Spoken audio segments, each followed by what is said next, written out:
هي جنة طاب وطاب نعيمها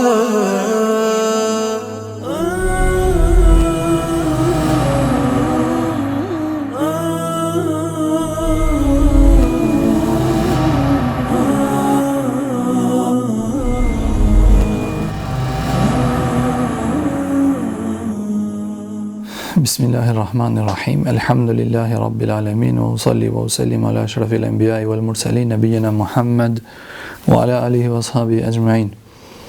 Vëllezër të nderuar musliman, Allahun azza wa jalla falenderojmë, salavat e selamet Muhammedit alayhi salatu wassalam ja çojmë, familjes tij, shokëve të tij dhe gjithë muslimanëve që e ndjekin rrugën e tij deri ditën e Kiametit. Vëllezër të nderuar musliman, sot me emrin e Allahut azza wa jalla do të flasim për ditën e shtunë.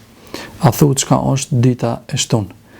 Dita e shtunë është një ditë prej ditëve të cilët Allahu azza wa jall Beni Israilve, do të thonë jehudive, jau kanë ndaluar punën dhe jau kanë ndaluar disa gjëra në ditë dhe jau ka bën ditë feste. Më herët para Beni Israilve, prej të Ademi alayhis salam deri vonë, o kon dita e gjumon, dita e veçuar e javës, dita e festës prej ditëve të javës.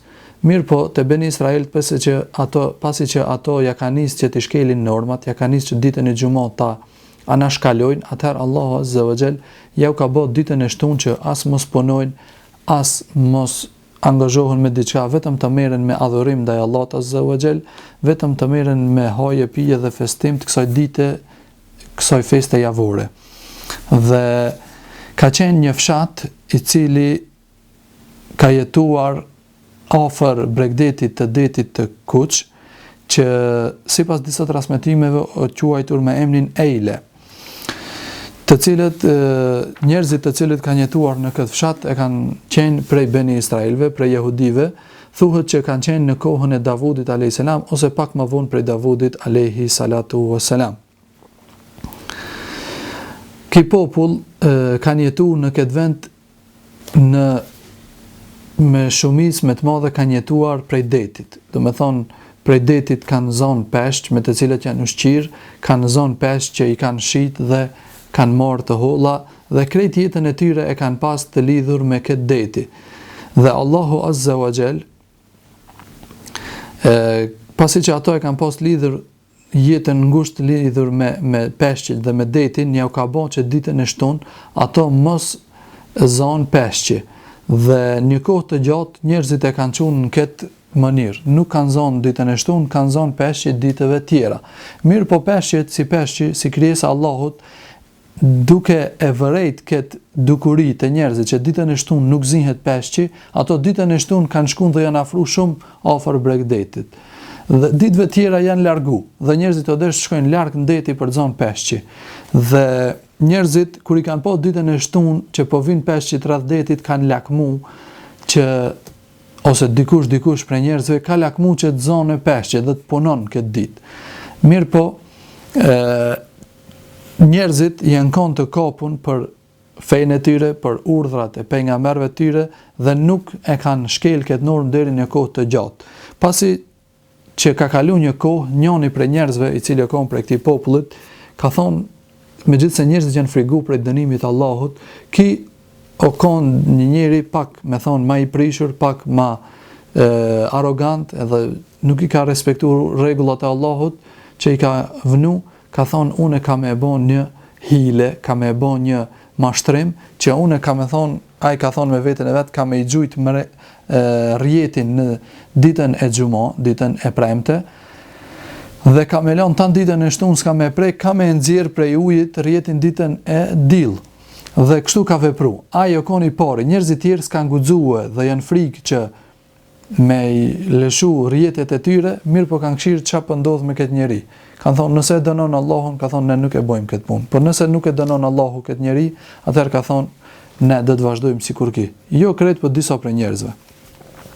Dhe ka vazhdu një kohë të gjatë derisa njerëzit kanë zonë të lakmojnë sikur ki njeri, dhe me thonë, kur e len një punë të keqe, njerëzit lakmojnë, mas qasoj punë të keqe, thojnë të bofna edhe ne sikur ki. Dhe ja ka nisë mushtu ato njerëzit të cilët e lëshojnë rjetet e tyre ditën e premte dhe i nxjerrin prej ujit ditën e diell. Dhe pasi që janë shtu shumë dhe ja kanë nisme të madhe, atëherë janë do njerëzit me thonë 2 apo 3 pjesë. Një pjesë e njerëzve dhe më thonë e kanë thirrur urdhrin e Allahut Azza wa Jall, kanë punu ditën e shtunë. Një pjesë e njerëzve janë përmbajtur urdhnit të Allahut Azza wa Jall dhe nuk kanë punu në ditën e shtunë. Dhe këto muslimanët e sinqertë të vërtet i kanë këshillu këto tjerë, dhe kanë thonë keni frikë Allahun Azza wa Jall, çka jeni duke bë? Ka thonë mos se kjo është urdhën i prem prej Allahut Azza wa Jall. Ju nëse zini peshqi ditën e shtunë, kam ju zbrit ndoshta ndaj dënim prej Allahut Azza wa Jall. Mosni kështu. Dhe kështu me radhë i kanë këshillu disa herë derisa i kanë hub shpresa që mo ato i ngojnë, dhe ato nuk kanë ngu, kanë refuzuar çdo herë, ka thonë lena rahat ne të jetojmë, të furnizofna, të marrim sa të mundim për kësaj dunjas. Dhe një pjesë e dytë e popullit, të cilët kanë thonë pse ju i këshilloni këto popull kur e dini që Allah Azza wa Jall ka më dhënë. Ka thonë lene pse lodhni, edhe çashtu është sot e kësaj dite. Për shembull, një pjesë e popullit janë thirrsa në rrugën e Allahut Azza wa Jall, bëjnë mirë, mundohen të ndalojnë njerëzit nga e keqja, të urdhënojnë mirë. Një pjesë e popullit nuk u intereson çka bëhet.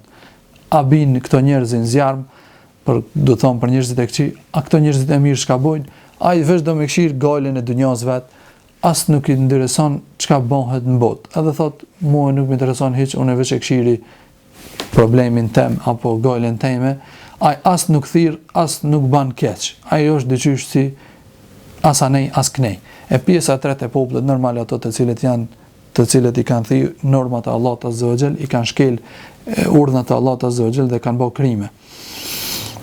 Dhe në këtë rast njerëzit janë ndarë në 3 pjesë. Këto të cilët i kanë thirr në rrugën e vërtetë kanë zonë me ungushtu dhe kanë zonë me e po ndikimin e njerëzve këqij në fshatin e tyre dhe janë frikë për vetet e tyre, për familjarët e tyre, për fëmijët e tyre dhe për ato njerëz të tjerë të cilët janë qenë indiferent dhe nuk kanë anu ka asnjë anë, që mos sprovohen me këto njerëzit dhe të shkojnë edhe këto t'i thënë normat e Allahut Azza wa Jall dhe kanë thonë ju njerëzit që jeni duke i thënë normat e Allahut Azza wa Jall, nuk keni mundësi që të jetojni bashkë me neve në fshat. Ose keni me dalë prej fshatit, ose nuk ka me jetu me ne. Pastaj, dikush e ka qitë si propozim që të vihet një mur në mes të fshatit që të dahen populli të cilët kanë bë krime dhe populli të cilët i përmbahen rrugës Allahut Azza wa Jall. Dhe çashtu kanë vepruar.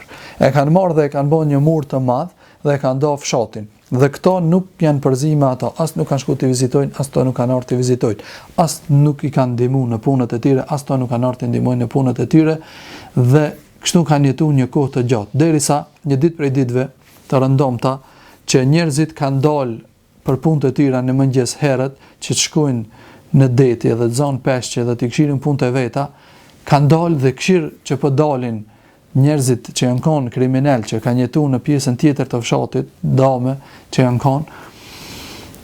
konë atë pjesën e dame të fshatit, kanë pritë që po dalin, s'po dalin, prit një kohë gjatë, kanë thonë, abe, çka u bë, e kanë qenë njonin, kanë thonë, shko, këshire, çka u bë me këto.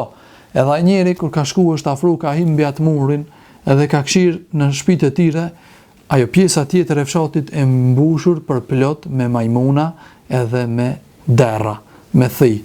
Edhe është çudit që njëri ka thonë Zoti na ruaj, çka ndodhi kështu. Kjo është dënimi i Allahut Azza wa Jall.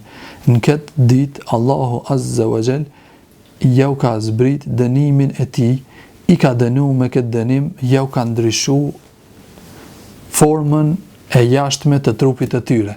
Dhe i ka ndryshuar dhe i ka bë prej njerëzit rëndomt, i ka bë në majmuna, në derra, edhe në disa transmetime tjera ka që i ka bën në mij. Allahu Azza wa Jall, këto persona të cilët i kanë shkel normat e Allahut Azza wa Jall, këto i kanë nënvlerësuar normat e Allahut, i kanë nënvlerësuar argumentet e Allahut, i kanë nënvlerësuar urdhnat e Allahut Azza wa Jall, edhe për këtë arsye Allahu Azza wa Jall i ka dënuar në këtë dunjë para se me i dënuar në ahiret ditën e Kiametit. Edhe këto njerëz kur i kanë po janë friksu, janë trishtu se o kanë një send i Do me thonë që pa përpara nuk ka ndodhur një send shumë i trishtueshëm që me e pa dikant të afër, ndoshta vëllain e dikujt, ndoshta djalin e migjes vet, ndoshta të afërmin e vet me e pa ai në formë të majmunit. Saqë këto kur kanë shku dhe kanë hinë në shtëpiat e tyne, janë hinë në oborret e tyne, kanë ardhur ato majmunat dhe janë afruar afër tyne dhe janë afër tyne dhe kanë lut, nuk kanë mujt me fol, nuk kanë mujt mu shpreh, veç kanë bë ato zonat që i shlën majmunat. Edhe këto kanë thonë, a jeti filoni, derisa ja kanë cek emrin e tij. Kur ja kanë cek emrin e tij, ato majmunat edhe ato derrat edhe ato mit kanë bë me kokë kështu dhe me po unë jam çaj, edhe ju kanë rrjedh lotët e tyre, kanë çajt prej frigës edhe prej dënimit që ju ka zbrit Allahu Azza wa Jall. Edhe këto njerëzit ju thoshin, a nuk ju tham ne që mos bëjni, mos i të i kalojni kufit e Allahut Azza wa Jall, mos i thejni rregullat e Allahut Azza wa Jall. Dhe ky dënim i njerëzve i ka kaplu njerëzit disa ditë.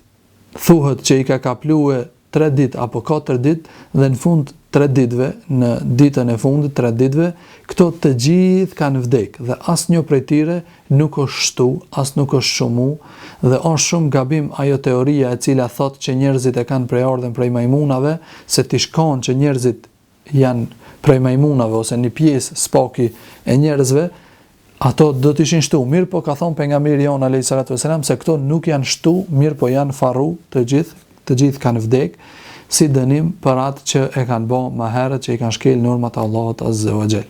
Dhe për fund do t'i cekim vëllezër të nderuar disa dobi që nxjerrin nga ky tregim.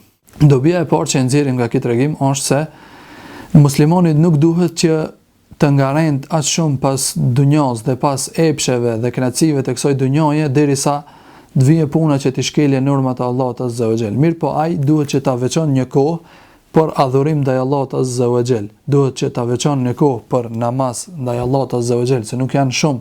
Duhet që ta dallon një ditë prej ditëve, për shembull ditën e xumë, që atë ditë t'ia kushton spaki namazin e xumës. Na umeti pejgamberit sallallahu alajhi wasallam e kena të leju me punu ditën e xumës. Mirë po në çat kohën e namazit xumës e kena rrepsisht ndaluar me punu dhe duhet me qëndru në xhami, me ndëgju hutbën e xumës dhe me fal namazin e xumës dhe pastaj me vazhdu punën kush don me vazhdu ose me pushu kush don me pushu. Pastaj dobia e ditë që nxjerrim nga ky tregim është se muslimani, besimtari duhet që ti nënshtrohet urdhnave Allahut Azza wa Jall dhe ti ndëgjon dhe respekton urdhnavet e Allahut Azza wa Jall dhe mos të bën hile, mos të bën mashtrime në rregullat e Allahut Azza wa Jall. Dobia e tretë që nxjerrim nga ky tregim është se nëse robi e shkel ndonjë normë prej normave të Allahut Azza wa Jall apo e bën ndonjë mëkat prej mëkateve, atëherës Allahu Azza wa Jall mundet që ta kaplon me dënimin e tij dhe ta dënon në këtë dënim, në këtë botë para se të vijë dënimi i tij në botën e ardhshme. Dobia e katërt që nxjerret nga ky tregim është se Allahu Azza wa Jall është i plot fuqishëm për çdo send. Allahu Azza wa Jall, nëse dikush ja thën urdhrin e tij, ka mundësi, edhe pse nuk e bën çdo herë, ka mundësi që dikant ta dënon dhe ta ban, sikur që ka shembulli kësaj pjese të Beni Israelëve të cilët i ka bën prej njerëzve në majmuna, prej njerëzve në derra dhe në mi. Dobia e pesë dhe e fundit që nxjerrim nga ky tregim është se ato të cilët thonë që njeriu prej ardhen e ka prej majmunit është teori e rrejshme, teori mashtruese, se Allahu Azza wa Jall të kish lënë këtë popull të jetonte, ndoshta do kish mbajt kjo teori. Mirë po Allahu Azza wa Jall këtë popull të gjithë i ka vdekur dhe nuk ka lënë që të shtohen ky popull, domethënë të cilët janë shndruar në derra dhe këto kanë disa nga dobit të cilët nxirren nga ky tregim. Aqulu qawli hadha wa astaghfirullah li wa lakum walhamdulillahi rabbil alamin. Allahu Allahu Allahu Allah Allahu